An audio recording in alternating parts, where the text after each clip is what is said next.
ನಮಸ್ತೆ ಕರ್ನಾಟಕ. ಇವತ್ತಿಗೆ ಭಾರತದ ಪ್ರತಿಯೊಂದು ರಾಜ್ಯದಲ್ಲೂ ಕೂಡ ದೊಡ್ಡ ಮಟ್ಟದಲ್ಲಿ ಯಾವ್ದಾದ್ರು ಒಂದು ಸಮಸ್ಯೆಯನ್ನ ಎದುರಿಸಲಾಗ್ತಿದೆ ಅಂತ ಹೇಳೋದಾದ್ರೆ ಅದು ನಿರುದ್ಯೋಗ.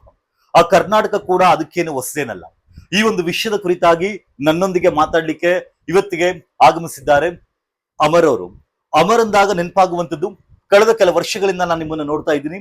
ಇಟ್ಸ್ ಮೀ ಅಮರ್ ಅಪ್ಡೇಟ್ಸ್ ಅನ್ನುವಂತ ಒಂದು ಯೂಟ್ಯೂಬ್ ಚಾನಲ್ ಅನ್ನು ಓಪನ್ ಮಾಡಿ ಯೂಟ್ಯೂಬರ್ ಆಗಿ ಇವತ್ತಿಗೆ ಪ್ರತಿದಿನ ಕೂಡ ಕೆಇಎ ಮತ್ತು ಕೆಪಿಎಸ್ಸಿ ಎಕ್ಸಾಮ್ ನಡೆಸುವಂತಹ ಎಕ್ಸಾಮ್ಗಳಿಗೆ ಸಂಬಂಧಪಟ್ಟಂತೆ ಅಪ್ಡೇಟ್ ಗಳನ್ನ ಆಗಾಗ ಪ್ರತಿದಿನವೂ ಕೂಡ ನಿಮಗೆ ನೀಡ್ತಾ ಇರ್ತಾರೆ.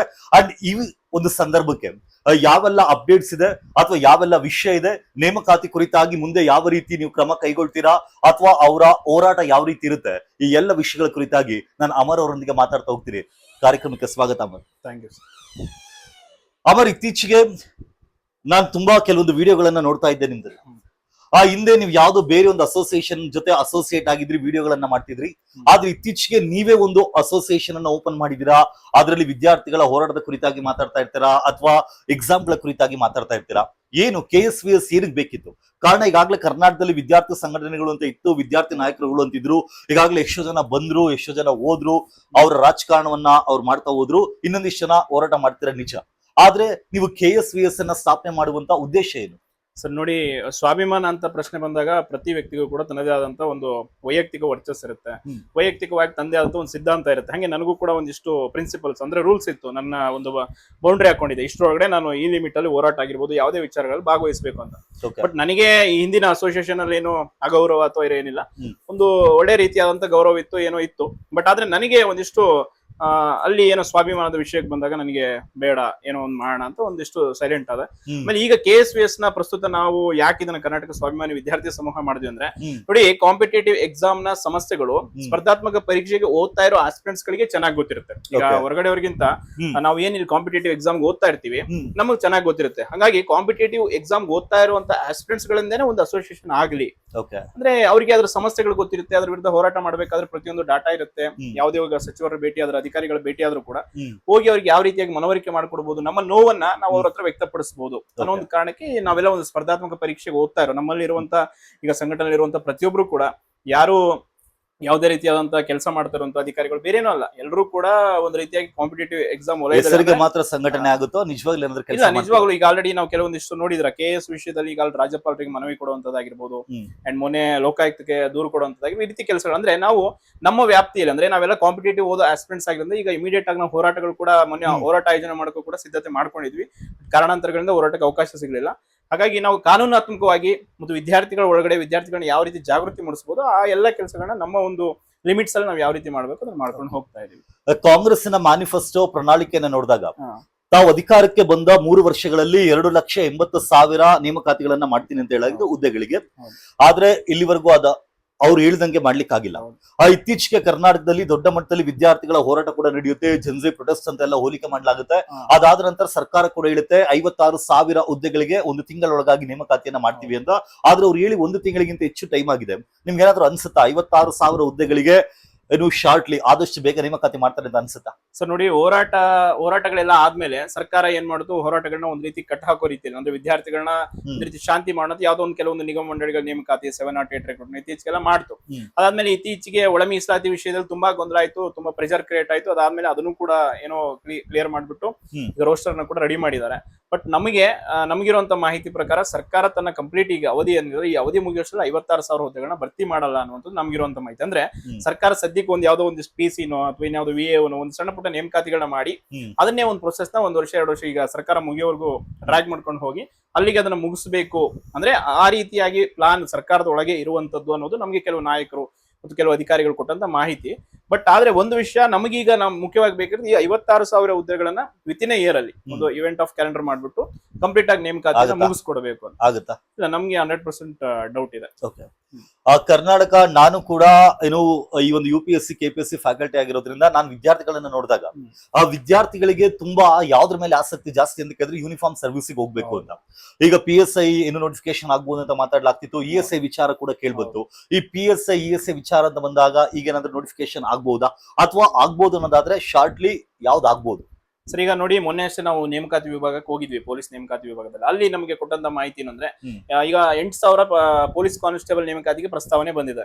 ಬಟ್ ಏನ್ 600 PSA ನೇಮಕಾತಿ ಮಾಡ್ತೀವಿ ಅಂತ ಗೃಹ ಸಚಿವರು ಸ್ಟೇಟ್ಮೆಂಟ್ ಕೊಟ್ಕೊಂಡ್ ಬಂದಿದ್ರು. ಆ 600 ಹುದ್ದೆಗಳು ಅಲ್ಲಿ ಇಲ್ಲ. ಯಾಕೆ ಕಾರಣ ಏನು ಅಂತಂದ್ರೆ ನಿಮ್ಗೆ ಗೊತ್ತಿದೆ, ಒಳಗಡೆ ಇಲಾಖೆ ಒಳಗಡೆ ಪ್ರಮೋಷನ್ ಮಾಡ್ಕೊಳ್ತಾರೆ, ಇತ್ತೀಚೆಗೆಲ್ಲ ನಡೆದಿದೆ. ಹಾಗಾಗಿ ಅಲ್ಲೊಂದು 150 ಹುದ್ದೆಗಳಷ್ಟೇ ಇದೆ. ಸೊ ಅದಕ್ಕೇನು ನಾವು ಪ್ರಸ್ತಾವನೆ ಬಂದಿಲ್ಲ ಅಂತ ಹೇಳಿದ್ರು. ಇನ್ನೊಂದು ನಾವು ಈಗ RTI ಹಾಕೊಂಡಿದ್ವಿ, ಯಾವ್ದು ಎಕ್ಸೈಸ್ ಸಬ್ ಇನ್ಸ್ಪೆಕ್ಟರ್ ಗೆ ನಮ್ಮ ಸಹೋದರೊಬ್ರು RTI ಹಾಕೊಂಡಿದ್ರು. ESI RTI ಹಾಕೊಂಡಿದ್ವಿ. ಎಕ್ಸೈಸ್ ಸಬ್ ಇನ್ಸ್ಪೆಕ್ಟರ್ ಇವ್ರು ಏನ್ ಹೇಳಿಕೆ ಕೊಡ್ತಾ ಇದ್ರು, ಸಂಬಂಧಪಟ್ಟ ಇಲಾಖೆ ಅಧಿಕಾರಿಗಳು ಸಚಿವರೆಲ್ಲ 265 ಪೋಸ್ಟ್ ಏನೋ ಹೇಳಿದ್ರು. ಬಟ್ ನೋಡಿ ಇವತ್ತು ಮಾಡಿದ್ರೆ 265 ಎಕ್ಸೈಸ್ ಸಬ್ ಇನ್ಸ್ಪೆಕ್ಟರ್ ಮಾಡ್ತೀವಿ ಅಂತ ಹೇಳಿ. RTI ಹಾಕೊಂಡಿದ್ದು ಏನ್ ಕಾರಣ?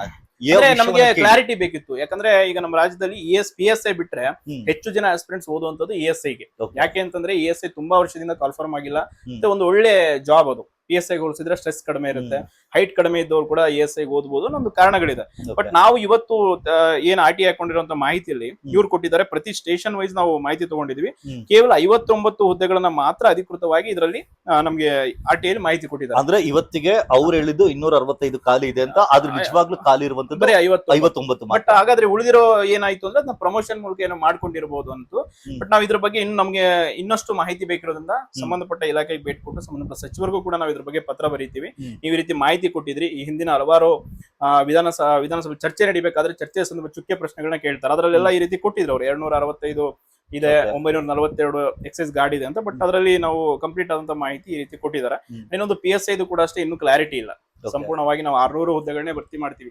ಸಚಿವರು ಪ್ರತಿ ಬಾರಿ ಏನ್ ಹೇಳ್ತಾರೆ, ಈ ಹಿಂದಿನ ಸರ್ಕಾರದಲ್ಲಿ ಆದಂತಹ ನೇಮಕಾತಿಗಳನ್ನ ಕನ್ಸಿಡರ್ ಮಾಡ್ಕೊಂಡು ಹೇಳ್ತಾರೆ ಹೊರತು ಈಗ ಏನಾಗಬೇಕಾಗಿದೆ ಅದರ ಬಗ್ಗೆ ಸಂಪೂರ್ಣವಾದಂತ ಮಾಹಿತಿಯನ್ನು ಕೊಡ್ತಾರೆ. ಆದಷ್ಟು ಬೇಗ ನೇಮಕಾತಿ ಆಗುತ್ತೆ ಅನ್ನೋದಾದ್ರೆ ಅಥವಾ ನೋಟಿಫಿಕೇಶನ್ ಹೊರಡಿಸ್ತಾರೆ ಅನ್ನೋದಾದ್ರೆ ಯಾವ್ದು ಕೊಡಿಸಬಹುದು? ಸದ್ಯಕ್ಕೆ ನೋಡಿ ಸರ್, ನಮ್ಗೆ PC ಇದೊಂದು ಈಗ ಆಲ್ರೆಡಿ ರೋಸ್ಟ್ ರೆಡಿ ಮಾಡಿದ್ಮೇಲೆ ಈಗ ರೆಡಿ ಮಾಡಿದ್ದಾರೆ 8,000 ಅಂತೇಳಿ.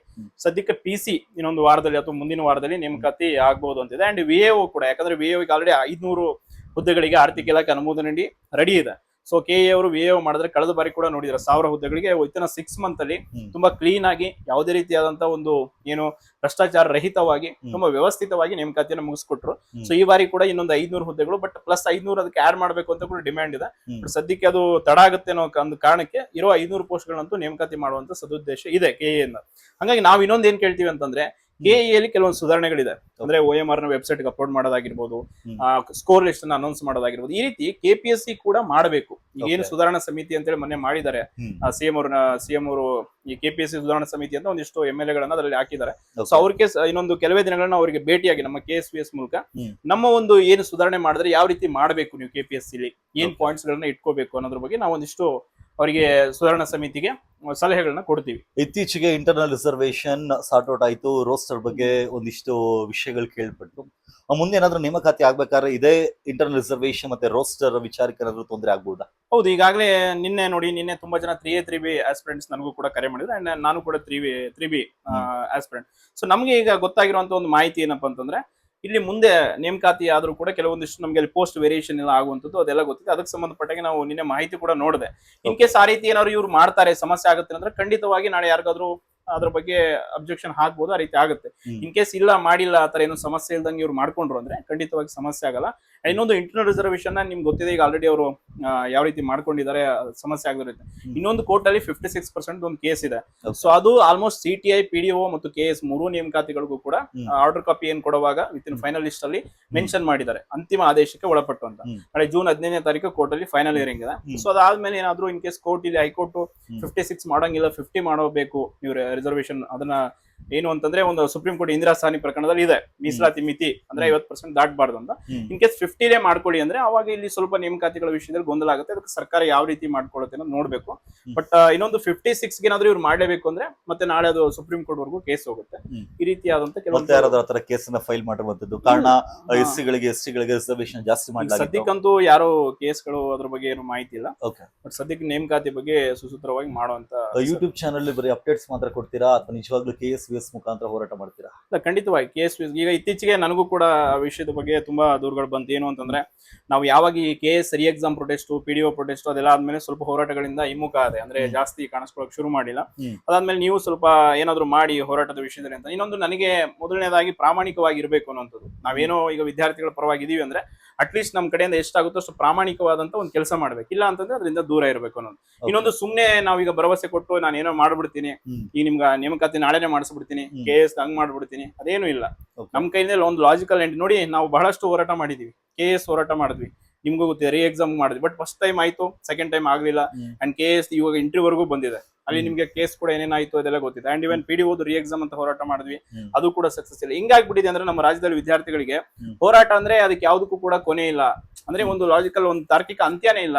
ಪ್ರತಿ ಬಾರಿ ಹೋರಾಟಗಳು ಆರ್ಗನೈಸ್ ಆಗುತ್ತೆ, ಒಂದೇನೋ ರೀತಿಯಿಂದ ಅಲ್ಲಿಗೆ ಅರ್ಧಕ್ಕೆ ಒಂದು 10-15 ದಿನ ಸದ್ದಾಗುತ್ತೆ, ಅಲ್ಲಿಗೆ ಬಿಟ್ಟು ಬಿಡ್ತಾರೆ ಅನ್ನೋದಿದೆ. ಬಟ್ ನಮ್ KSVS ತಂಡ ಆ ರೀತಿ ಮಾಡಬಾರದು. ನಾವು ಆ ರೀತಿ ಮಾಡಲ್ಲ ಅಂತ ಅನ್ಕೊಡಿ. ನಾವು ಆಗೋ ಕೆಲಸನ ಆಗುತ್ತೆ ಅಂತ ಹೇಳ್ತೀವಿ, ಆಗುತ್ತಾ ನಾವು ಅದಕ್ಕೆ ಕೈ ಹಾಕ್ತಿವಿ, ಮಾಡ್ತೀವಿ. ಈಗ ನೋಡಿ KS ವಿಷಯದಲ್ಲಿ ನಾವು ಸೀರಿಯಸ್ ಆಗಿ ತೆಗೆದುಕೊಂಡಿದೀವಿ, ಅದನ್ನ ಕೋರ್ಟ್ ಹೋಗ್ಬೇಕು ಅಥವಾ ಇನ್ನೇನೋ ಮಾಡಬೇಕು ಅಂತ ನಮ್ಮ ಕೈಲಿ ಎಷ್ಟಾಗುತ್ತೋ ಅಷ್ಟು ಪ್ರಯತ್ನದವರೆಗೂ ನಿಲ್ಲಿಸ್ತೀವಿ.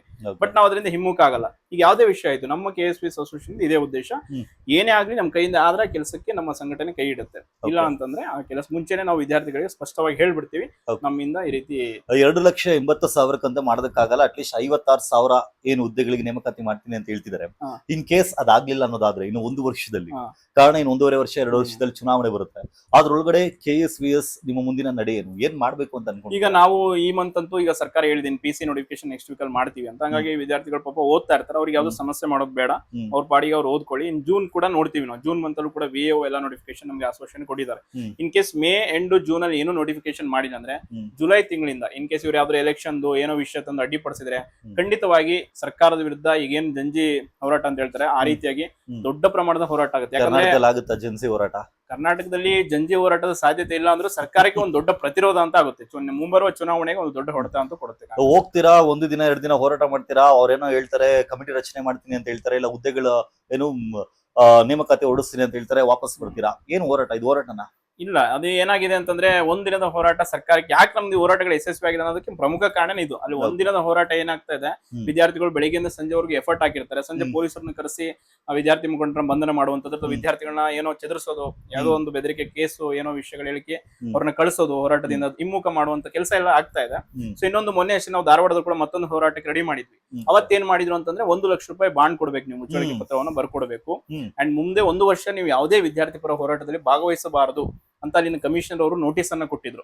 ಸೊ ಇದು ಏನಾಗ್ತಾ ಇದೆ ಅಂತಂದ್ರೆ ಒಟ್ನಲ್ಲಿ ಮುಂದೆ ಸರ್ಕಾರದ ವಿರುದ್ಧ ಯಾರು ಹೋರಾಟ ಮಾಡಬಾರ್ದು ಅನ್ನೋ ರೀತಿ ಕಟ್ಟಾಕುವಂತ ಪ್ರಯತ್ನವನ್ನ ಸರ್ಕಾರ ಮಾಡ್ತಾ ಇದೆ. ಯಾಕೆ ಮಾಡ್ತಾ ಇದೆ ಅಂತಂದ್ರೆ ಇನ್ನೊಂದು ಧಾರವಾಡ ಈಗ ಹಿಂಗಾಗ್ಬಿಟ್ಟಿದ್ರೆ ಇಷ್ಟು ದಿನ ವಿದ್ಯಾಕಾಶಿ ಆಗಿತ್ತು, ಈ ಹೋರಾಟದ ಕಾಶಿ ಅನ್ನೋ ರೀತಿ ಆಗಿದೆ. ಪ್ರತಿ ಬಾರಿ ಯಾರೇ ಆದ್ರೂ ಧಾರವಾಡಕ್ಕೆ ನೇರವಾಗಿ ನಾವು ಅಲ್ಲೇ ಹೋರಾಟ ಮಾಡಿ, ಯಾಕಂದ್ರೆ ಅಲ್ಲಿ ಮೆಜಾರಿಟಿ ಆಫ್ ಸ್ಟೂಡೆಂಟ್ಸ್ ಇರೋದಂತ ಧಾರವಾಡದಲ್ಲಿ. ಈ ಬೆಂಗಳೂರಲ್ಲಾದ್ರೆ ಪ್ಲಾನ್ ಬಿ ಇಟ್ಕೊಂಡು ಕೆಲಸ ಮಾಡ್ಕೊಂಡು ಏನೋ ಓದ್ತಿರ್ತಾರೆ, ಅವ್ರಿಗೆ ಅಷ್ಟೊಂದು ಎಫೆಕ್ಟ್ ಅಲ್ಲ. ಬಟ್ ಅಲ್ಲಿ ಸೀರಿಯಸ್ ಆಗಿ ಓನ್ಲಿ PC PSA KS ಅಂತಾನೆ ಓದಕ್ ಬಂದಿರ್ತಾರೆ.